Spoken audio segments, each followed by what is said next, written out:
Assalaamu calaykum. Tan waa qaybtii saddexaad. Ninkii sheegtay inuu ka yimaado meelo kale oo weliba ka soo dagaalamay John Carter. Intaan mawduuceena bilaabin, fadlan muuqaalkan like noo saar, sababtoo dhiirigelin bay noo noqonaysaa. Kuna soo biir kanaalkeena Xogbaahiye adigoo subscribe taabanaya. Runtii way ka aragti duwaneyd qoomkeeda. Si aan u ogaado dareenkeeda dhabta ah, waxaan weydiiyey in ay ciyaarahan bal ka heshay in kale. Soola ayaa igu jawaabtay, John Carter, hooyadii ayaa ku dhimatay ciyaarahan. Ma xusuusataa Tragis, derbiga uu ka soo helay ukumaha? Annaga ukumahaas ayaan ka soo farcannay. Sidaa daraaddeed, ukumaha meel ayaa lagu wada aruuriyey. Laakiin hooyaday, si ay ii garato, ayay ukuntaydii meel kale ku qarisay. Sidaas ayay sirteen u qarsooneed ilaa ukuntaydii ay ka fiiqantay. Laakiin markii dambe dad ayaa fashiliyey hooyaday. Intaa kadib waxaa lagu wargeliyey in ay ku dhiman doonto ciyaarahan foosha xun. Intaan xerada la keenin ayay hooyaday meel igu qarisay. Runtii arrintani waa sir. Ma doonayo in qof kale aad u sheegtid. Haddii la ogaado, anigu waan dhimanayaa, la soco. Soola ayaa intaa ii raacisay. Inta aysan hooyaday dhiman waxay ii sheegtay magaca aabbahay. Dadkeennu waa xaasidiin, jixinjix ma lahan. Markii dambe waxaan soo galnay qolkii uu kulanka ka dhacayay. Haweeneydii guduudaneed ee maxbuuska ahayd halkaas ayaa la keenay. Isla markiiba kuwii cagaaranaa ee aan la joognay ayaa qolka yimaaday.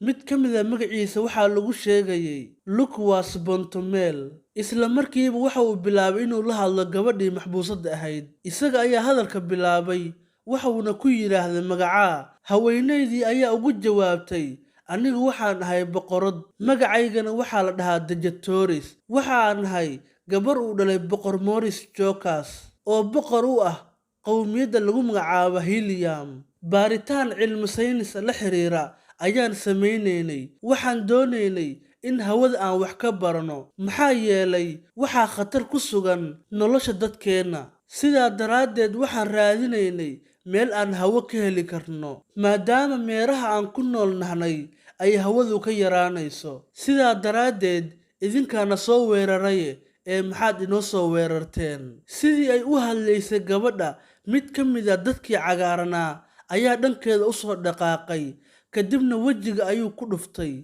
Intaa kadibna dhulka ayay ku dhacday. Markii ay dhulka ku dhacday, lugtiisa ayuu dhabankeeda ka saaray iyada oo dhulka jiifta. Xoog ayuu cagihiisana wejigeeda ugu riixay. Isaga markii uu intaas samaynayay, wuu qoslayay. John Carter oo hadlaya waxa uu yidhi, markii aan arkay ninkaas sida uu u galayay gabadha, uuna u silcinayo, waan u dulqaadan waayey oo waan iscelin waayey. Anoo ordaya ayaan dhex imid xeradii. Ninkii gabadha cagta saarayay ayaan dagaal kula jeestay. Waxaan isdagaalnaba dhulka ayaan dhigtay oo markii dambe wuu dhintay. Waxaan ka faa'iidaystay aniga oo ka yara fudud, maadaama aniga cufisjiidadkaygu aad u yaraa. Gabadhii ayaan gacanta qabtay oo aan dhulka ka soo toosiyey. Inta aan wax kala samayn, waxay igu tiri, kumaad adigu tahay?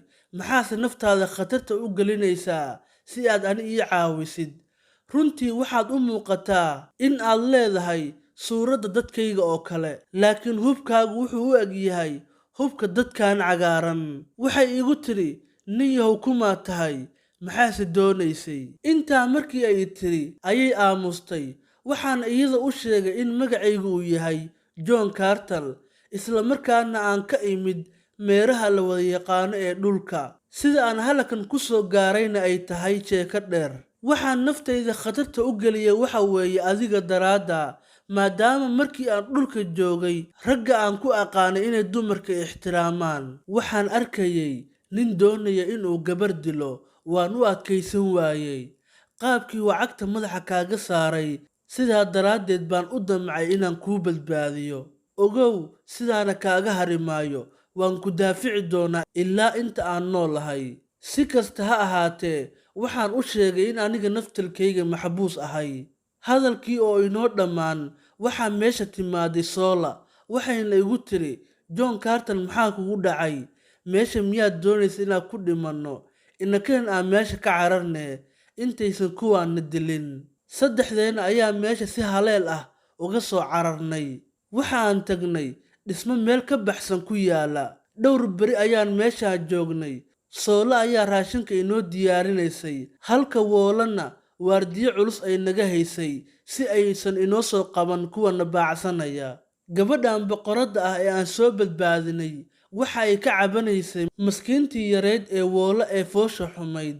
Waxaan u sheegay in aysan ka caban, Woolo waa saaxiibtay, waardiye kaliya nooma ahan. Waxaan kaloo boqoraddii u sheegay in Woolo ay qaadanayso amar kasta oo aan siiyo. Woolo waxay inoo sheegtay in qof walba oo barxaddii la geeyo ay aakhirkiisa ku dhammaanayso in la dilo.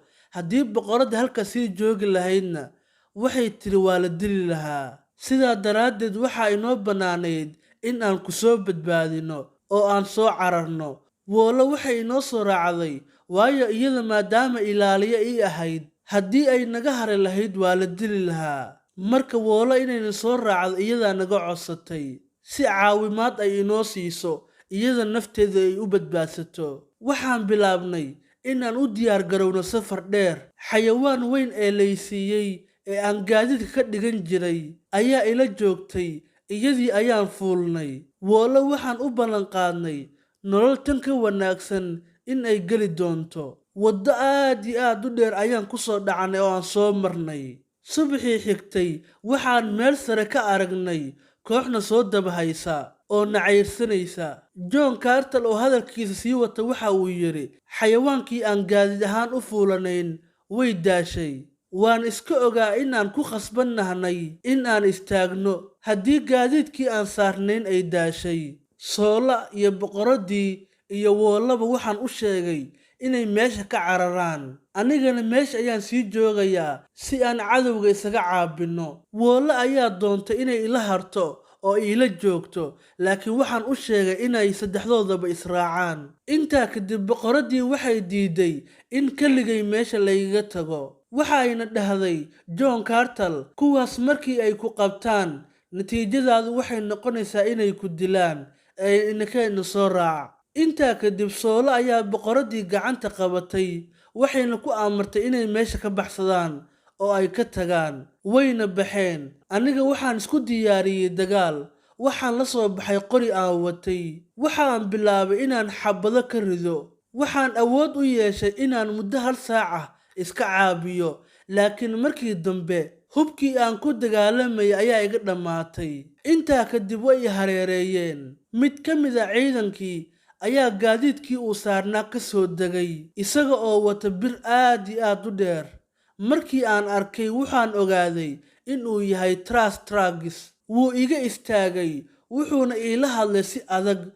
Wuxuuna i yidhi, John Carter, maanta halakan ayaad ku dhimanaysaa, waana in aan anigu ku dilaa. Dilkaaguna dhib naguma hayo. Inkastoo ninkan igu soo dhaqaaqay hadalladan kulkulul uu i leeyahay, laakiin aniga ma doonayn inaan la dagaalamo. Maxaa yeelay waxaa wejigiisa iiga muuqatay xoogaa naxariis ah. Midda kale Tragis waa igaga dhowaa kuwan kale maadaama aan hore isku barannay. Intii aan ishortaagnayn ayaa xabad masaafo dheer laga tuuray, dhawaaqeeda maqalnay. Mar kale ayay xabadihii isqabsadeen. Kooxdii Tragis ee igu hareersanayd isla markiiba dagaal aan la filayn ayaa lagu soo qaaday. Waxaa weerarka qaadaya qabiilo kale oo deganaa meerayaal kale. Daqiiqado kadib dagaalkii waa uu kululaaday. Sidii aan u fiirsanayay labada qolo ee isdagaalaysa, markiiba waxaa la dilay 3 ka mid ah ciidankii Tragis. Isla Tragis isaga naftirkiisana 2 ayaa isugu tagtay. Mid ayuu qudha ka jaray oo uu dilay, balse Tragis waa uu siibtay. Dhulka ayuu ku dhacay. Dhankiisa ayaan u soo cararay si aan u badbaadiyo. Ninkii ayaan ka fujiyey. Intaa kadib dhulka ayaan kor uga soo qaaday. Dhammaan ciidankii garbaha ayaan issaarnay oo waan dagaalanay ilaa aan ka laynay kuwii kaloo dhan. Saacad kadib waxaa inoo suura gashay in aan iska caabino ciidankii nagu soo duulay. Qaybtii 3aad intaas ayay inooga eg tahay. Hal qayb baabay noo hartay oo ah qaybta ugu dambaysa ee 4aad. Si aad inoola socotid kanaalka subscribe taabo. Wassalaamu calaykum waraxmatullaahi tacaala wabarakaatuh.